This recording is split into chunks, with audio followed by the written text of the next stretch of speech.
ये जो हमारा चैप्टर चल रहा है मोशन इन टू डायमेंशंस, उसी का ये दूसरा पार्ट है। इसी चैप्टर का ये दूसरा टॉपिक है। पहला टॉपिक था इसका प्रोजेक्टाइल मोशन जो हम कर चुके हैं, और ये हमारा दूसरा टॉपिक है यूनिफॉर्म सर्कुलर मोशन।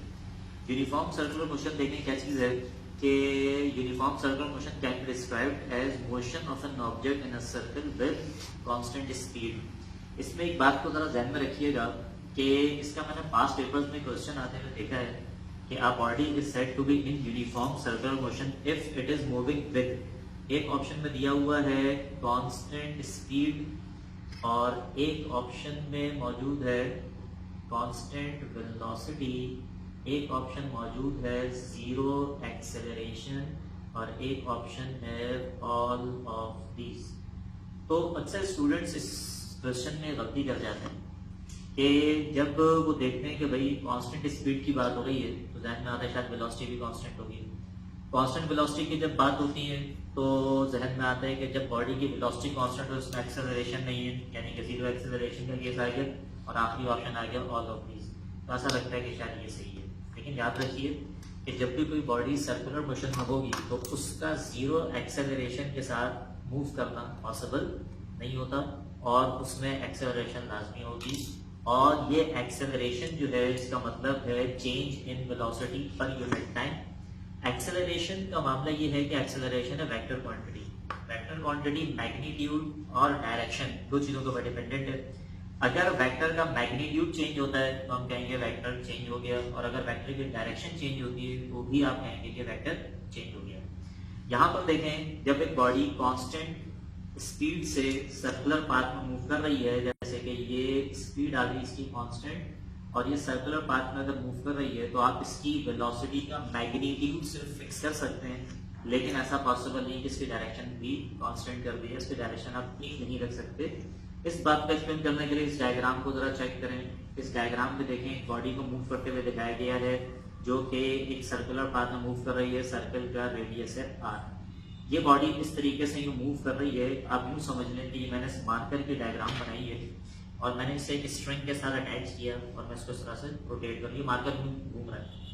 अब आप देखिए किसी भी पॉइंट के ऊपर अगर मुझे इसकी वेलोसिटी की अगर डायरेक्शन चाहिए तो आप जरा गौर करें कि अगर ये इसका इनिशियल पॉइंट है, मैंने सपोज कर लिया ये पॉइंट ए है, जब ये एक रोटेशन इसने यूं कंप्लीट की और घूम के वापस यहाँ पे आता है पॉइंट ए पे, हर पॉइंट के ऊपर देखें इसकी डायरेक्शन ऑफ वेलोसिटी चेंज हो रही है। और डायरेक्शन ऑफ वेलोसिटी किसी भी पॉइंट के ऊपर कहाँ है, डायरेक्शन ऑफ वेलोसिटी किसी भी पॉइंट के ऊपर ऐसे है कि कहीं पे भी इस रोटेशन जैसे यूं रोटेट कर रहा है, इस रोटेशन के दौरान में कहीं भी अगर ये मार्कर से स्ट्रिंग के साथ अटैच हो जाता है, अलग हो जाता है, रस्सी टूट जाती है, कुछ भी ऐसी बात होती है कि ये मार्कर इससे अलग अगर हो जाएगा तो जिस पॉइंट पर भी ये मार्कर होगा ये उस पॉइंट से अलोंग द टेंजेंट चला जाएगा। टेंजेंट कहते हैं एक ऐसी स्ट्रेट लाइन को जो किसी सर्कल या कर्व को सिर्फ एक पॉइंट से टच करके गुजर जाए, उस स्ट्रेट लाइन को उस पॉइंट का टेंजेंट कहते हैं। तो देखें अगर सपोज करें कि यहाँ पर ये रस्सी अगर टूट जाती है, जैसे घूमता हुआ यहाँ पर रस्सी अगर टूट जाएगी तो ये यहाँ पर होगा वहां से स्ट्रेट चला जाएगा, यहाँ पर रस्सी अगर टूटेगी यहाँ से स्ट्रेट चला जाएगा। इस चीज को डायग्राम में देख लें कि जैसे एक बॉडी घूम रही है सर्कुलर पाथ में, इस पॉइंट के ऊपर अगर इसको हम स्ट्रिंग के साथ अटैच कर देते हैं अगर, तो देखें ये यहाँ पे आएगी और जहां पर ये पहुंचेगी यहाँ से स्ट्रेट चली जाएगी। अगर यहाँ पर रस्सी टूटेगी यहाँ से स्ट्रेट चली जाएगी, यानी कि जिस पॉइंट पर ये बॉडी होगी वहां से अलोंग द टेंजेंट ये बॉडी मूव करती रहेगी। इसी वजह से देखिए direction of linear velocity at any point is along the tangent to that point, therefore it is also called tangential velocity. Circular motion के केस में लीनियर वेलोसिटी का एक और नाम होता है जिसे हम टेंजेंशियल वेलोसिटी भी बोलते हैं। नेक्स्ट देखिए आर्क लेंथ, इसकी कैलकुलेशन अगर हम करेंगे डिस्टेंस कितना कवर हुआ, फॉर्मूला क्या होगा इसका, तो देखें एक ऑब्जर्वेशन है कि एक बॉडी है जैसे सर्कुलर पाथ में मूव कर रही है, इसकी इस रोटेशन के दौरान में हमने एक पॉइंट सेलेक्ट किया पॉइंट ए, और पॉइंट ए से बॉडी पहुंचती है पॉइंट बी पे, बॉडी घूम रही थी बहुत कुछ भी डिस्टेंस कवर किया। हम फिलहाल बात कर रहे हैं ए से लेके बी तक जाने की। तो एक बात समझ में आती है कि ए से लेके बी तक जो ये सर्कमफेरेंस के ऊपर डिस्टेंस कवर हुआ, इसको मैंने नाम दे दिया डिस्टेंस एस, और जो ये एंगल है इस एंगल को मैंने नाम दे दिया एंगल है एंगल थीटा। अब देखो कि अगर हम इसको देखें कि इस एस और इस थीटा का कनेक्शन क्या है आपस में, तो देखें ये जैसे सर्कल आ गया और इस सर्कल के ऊपर मैंने एक पॉइंट लगा दिया, बना दिया पॉइंट ए, और ये मैंने एक दूसरा पॉइंट बना दिया पॉइंट बी। तो देखो ये ए से लेके बी तक का एक आर्क बना, एक डिस्टेंस है, इसको मैंने एस नाम दिया। अगर हम इस डिस्टेंस को अगर इंक्रीज करते हैं, यहाँ तक ले आते हैं इसको, तो आप देखेंगे पहले एंगल ये था, अब एंगल भी इंक्रीज हो गया और ये आर्क भी इंक्रीज हो गया।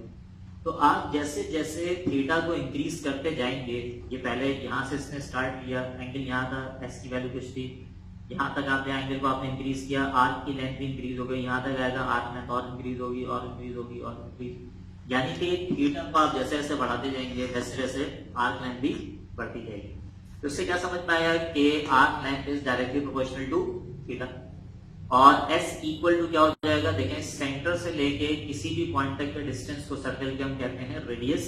तो ये रेडियस जो है ये कांस्टेंट ऑफ प्रोपोर्शनलिटी का काम करेगा यहाँ पर, और s equal to r theta, ये फॉर्मूला बन गया। अच्छा, अब हमें ये जो फॉर्मूला मैंने बनाया s equal to r theta, इसकी क्यों जरूरत पड़ी इसको आप ध्यान से सुनिएगा।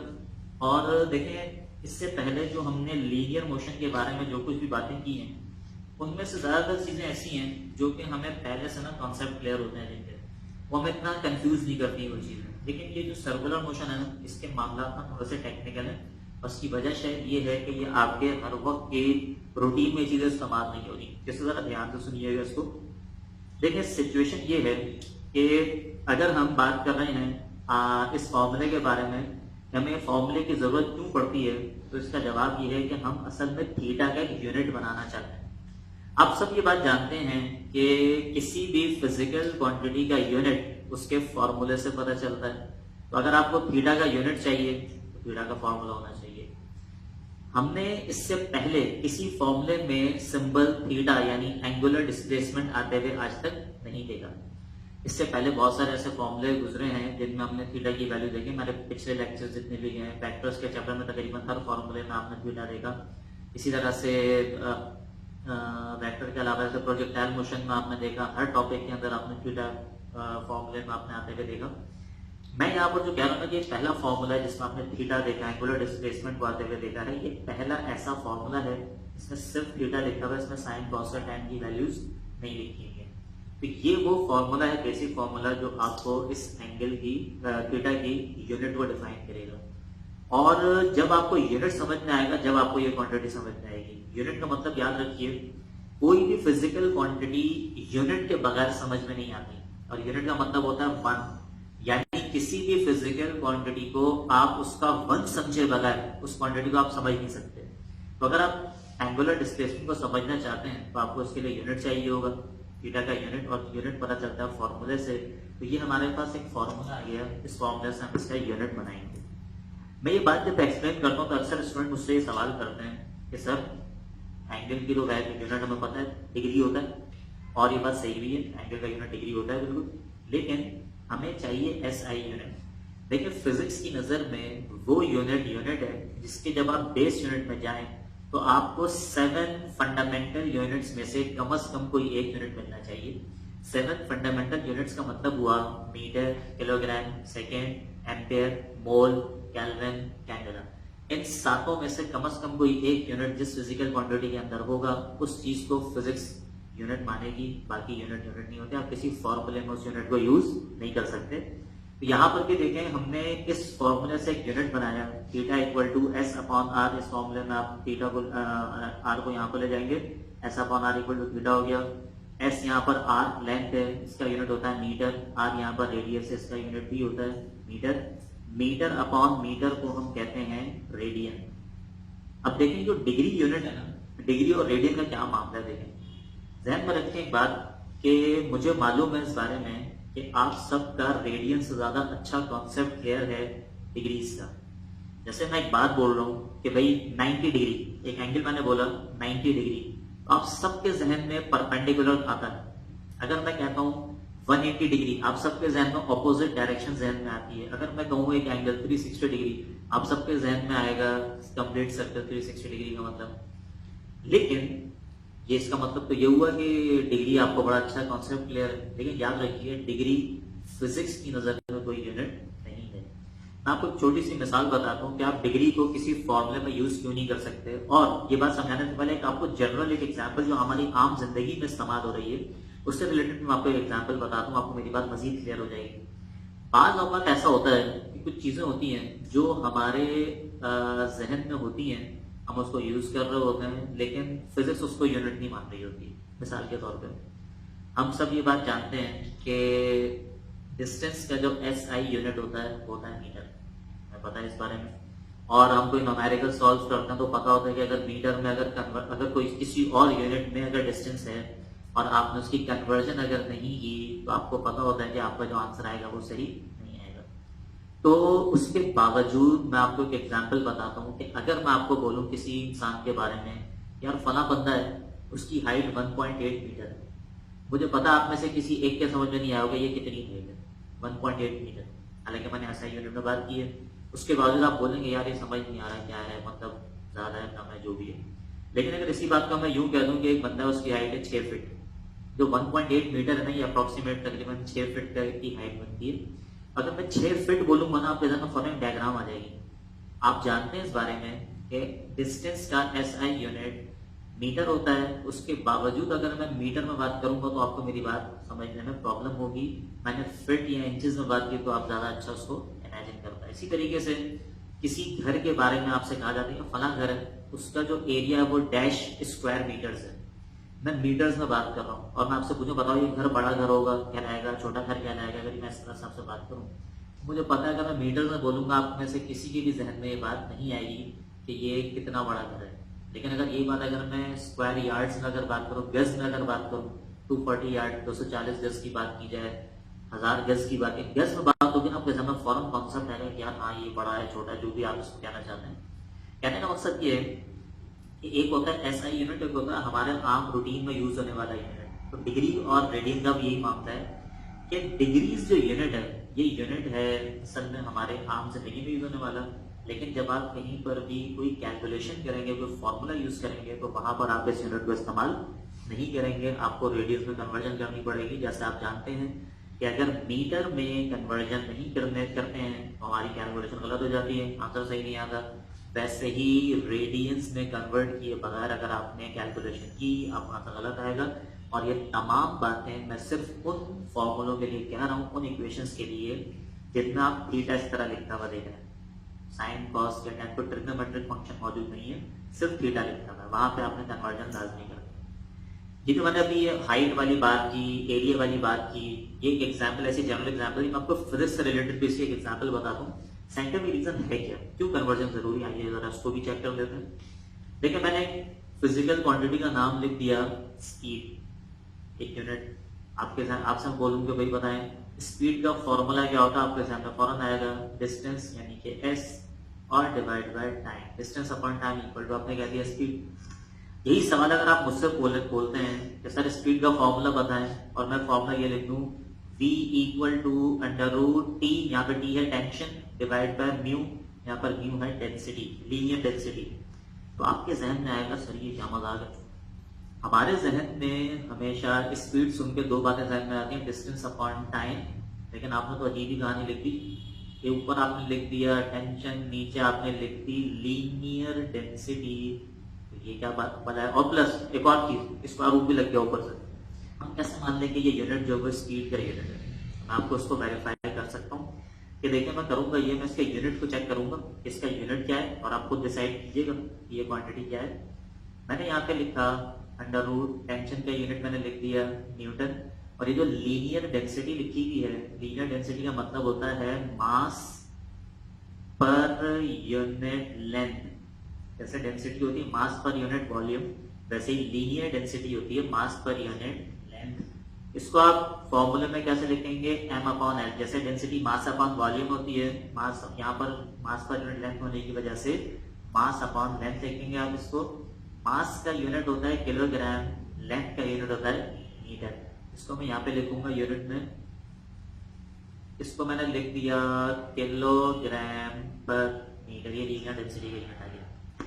ये दोनों देखें SI यूनिट्स है, फंडामेंटल यूनिट्स हैं, लेकिन न्यूटन फंडामेंटल यूनिट नहीं है। तो हम चेक कर लेते हैं कि F इक्वल टू MA है, मास का यूनिट किलोग्राम और एक्सेलरेशन का यूनिट होता है मीटर पर सेकंड स्क्वायर। इस केजी मीटर पर सेकंड स्क्वायर को हम कहते हैं न्यूटन। लेकिन उससे पहले मैं उसको एक स्टेप और लिख दूं, सिंप्लीफाई कर दूं ताकि आप लोगों को कंफ्यूजन ना हो। न्यूटन मीटर अपॉन केजी, इसको ऊपर जाके मैंने मीटर अपॉन केजी लिख दिया। इसमें देखिए मैं न्यूटन की जगह पे लिखूंगा kilogram metre upon second square. सही, मीटर ऊपर लिख दिया मीटर और नीचे लिख दिया मैंने केजी। केजी से ये केजी कैंसिल हो गया, metre into metre metre square, और ये मीटर स्क्वायर स्क्वायर रूट के अंदर आप इसे रूट से बाहर लाएंगे तो लिखेंगे मीटर। नीचे आ गया सेकंड स्क्वायर, इसको आप रूट से बाहर लाएंगे तो बन जाएगा सेकंड, और ये यूनिट बन जाएगा मीटर पर सेकंड। अब आपको पता है मीटर पर सेकंड जो है वो यूनिट होता है वेलोसिटी का या स्पीड का। तो इसका मतलब ये है कि ये जो फॉर्मूला है ये आपको स्पीड कैलकुलेट करके दे रहा है। यही चीज मैं दोबारा से आपको एक और चीज के ऊपर रख के बताता हूँ, तवज्जो से देखिएगा जरा कि मैंने ये फॉर्मूला देख लिया s equals to r theta है। इस फॉर्मूला से रिलेटेड मैंने ऐसी सपोज कर कुछ वैल्यू सपोज कर ली कि हमें कैलकुलेशन करनी है आर्क लेंथ की, डिस्टेंस क्या क्या क्या कवर हुआ, और डिस्टेंस का यूनिट आप जानते हैं मीटर है। और जो डेटा आपको दिया जा रहा है वो ये है कि बॉडी एक सर्कल के सर्कमफेरेंस में मूव कर रही है जिसका रेडियस मैंने सपोज कर लिया है 5 मीटर, और जो एंगल कवर हुआ है वो मैंने सपोज कर लिया 60 डिग्री। मैंने डिग्रीज में बात की है यहाँ पे। अब जब डिग्रीज में बात करेंगे आप तो मैंने फॉर्मूला यूज किया s equal to r theta. आपने सिर्फ वैल्यूज देखी, यूनिट पे ध्यान नहीं दिया है। आपने रेडियस लिख दिया 5 और थीटा की जगह पे आपने लिख दिया 60। 5 मल्टीप्लाई बाय 60 बन गया 300। अब इसका मैं यूनिट लिख रहा हूँ, देखें रेडियस का यूनिट था मीटर और थीटा का यूनिट मैंने रखा है डिग्रीज में, तो मीटर डिग्री। तो ये तो S equal to 300 metre degree आ रहा है। ये यूनिट किस क्वांटिटी है? जैसे यहाँ पर आपने नया फॉर्मूला देखा, यूनिट वेरीफाई करके आपने पता चला गया कि ये यूनिट, ये जो कैलकुलेशन किया आपने, ये फॉर्मूला जो आप यूज कर रहे हैं ये फॉर्मूला स्पीड की कैलकुलेशन के लिए है। यहाँ पर आप क्या कहेंगे, मीटर डिग्री किसी चीज का यूनिट होता ही नहीं है। आप ये नहीं कह सकते कि ये डिस्टेंस का यूनिट है, ये किसी चीज का यूनिट नहीं है।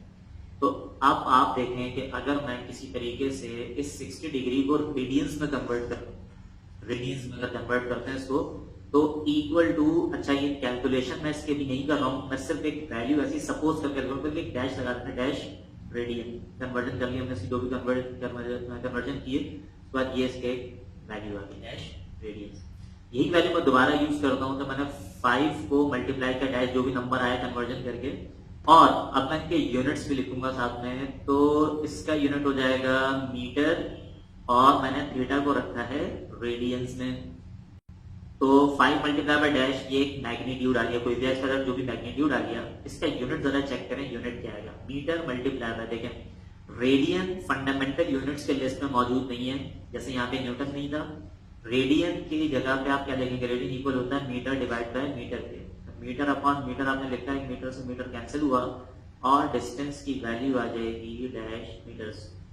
अब इससे एक बात ये क्लियर हो जाती है कि ये जो यूनिट है ना, ये जो फॉर्मूला मैंने यूज किया, इस फॉर्मूले में अगर मैं डिग्रीज में, बेशक मुझे डिग्री ज्यादा अच्छा कॉन्सेप्ट क्लियर है डिग्रीज का, लेकिन अगर मैं डिग्रीज में वैल्यू लिखूंगा तो ये मेरी कैलकुलेशन में जो आंसर आएगा वो ठीक नहीं हो सकता कभी भी।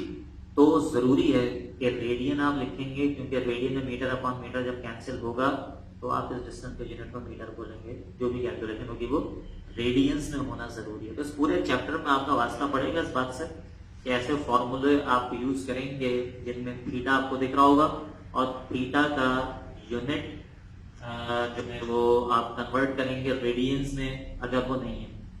अब जब आपको कन्वर्जन करनी है रेडियंस में तो यकीनी तौर पर हमें जरूरत पड़ेगी एक कन्वर्जन फैक्टर की। तो उसका कन्वर्जन फैक्टर बना लेते हैं कि इसके क्या मामला होते हैं। तो देखें, ये मैंने रिलेशन बना लिया, रिलेशन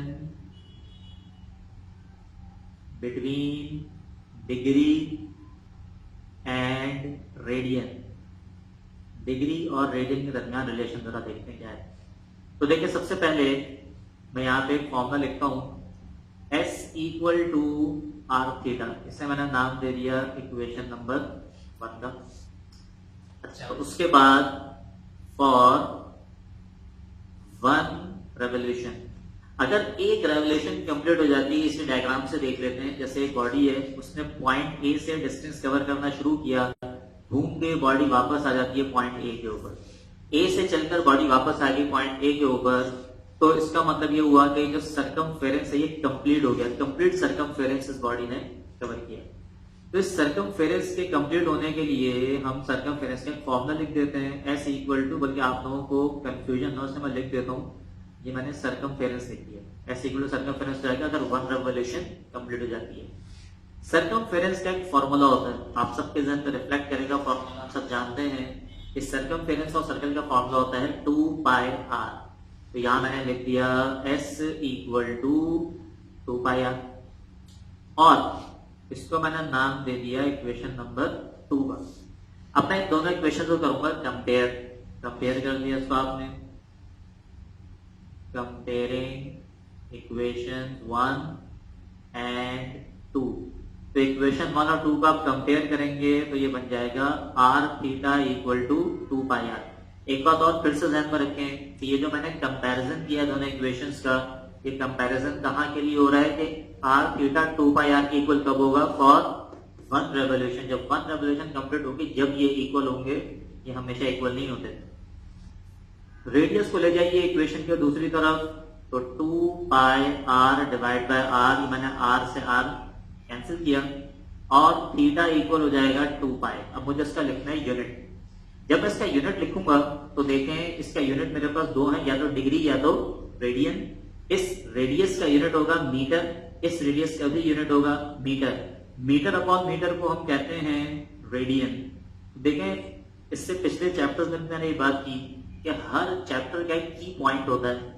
आप जब उस की पॉइंट को अच्छी तरह समझ लेते हैं तो समझेंगे चैप्टर को आपने अच्छी तरह से समझ लिया।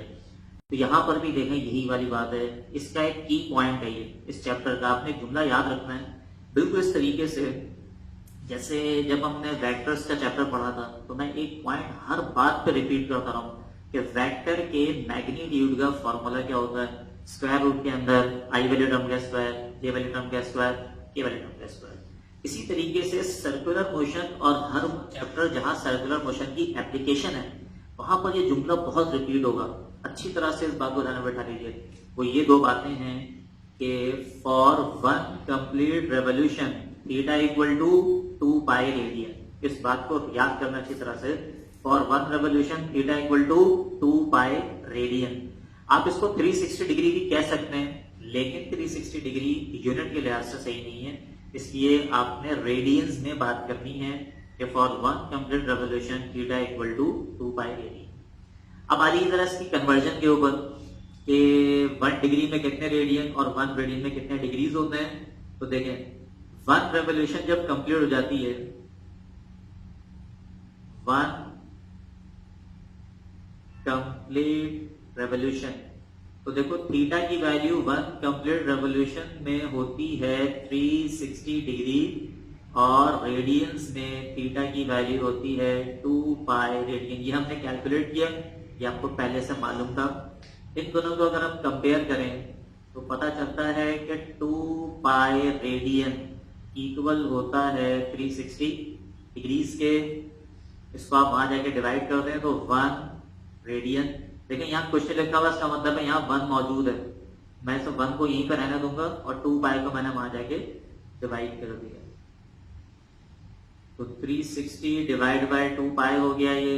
इसे आप यूं भी कह सकते हैं कि 1 रेडियन इक्वल टू, इन दोनों को कैंसिल कर लीजिए, 180 अपॉन पाई डिग्रीज, या फिर इसे कह लीजिए डिवाइड कर देंगे, यानी कि 180 डिवाइड बाय 3.14, तो 57.3 डिग्रीज की इक्वल हो जाएगा। ये मैंने एमसीक्यूज में बहुत बार आते हुए देखा है एमसीक्यू कि 1 रेडियन में कितने डिग्रीज होते हैं या 1 डिग्री में कितने रेडियंस होते हैं। इसी को मैं दोबारा से भी लिखता हूं, देखिए मैंने फिर से वैसे लिख दी, बस ऑर्डर चेंज कर दिया। 360 डिग्री इक्वल होते हैं 2 पाई रेडियंस के, और 360 डिग्री में भी देखें अगर क्वेश्चन लिखा था मतलब यहाँ पे 1 मौजूद है, 1 मल्टीप्लाई बाय 360, 1 को यहाँ रहने दें, 360 को जाके डिवाइड करना दूसरी तरफ, तो देखो 1 डिग्री इक्वल हो जाएगा 2 पाई डिवाइड बाय 360, और यूनिट हो गया रेडियन। 2 और 2 360 ये कैंसिल हो गए, पाई बाय 180 रेडियंस होते हैं 1 डिग्री में, और जब आप इसको अगर डेसिमल में अगर कैलकुलेट करते हैं तो 1 डिग्री इक्वल होता है 0.0174 रेडियन के। ये भी मैंने बहुत बार एमसीक्यूज में आते हुए देखा है, इसको अच्छी तरह ध्यान में रखिएगा कि 1 रेडियन में कितने डिग्रीज होते हैं और 1 डिग्री में कितने रेडियंस होते हैं, एमसीक्यूज में अक्सर आ जाता है।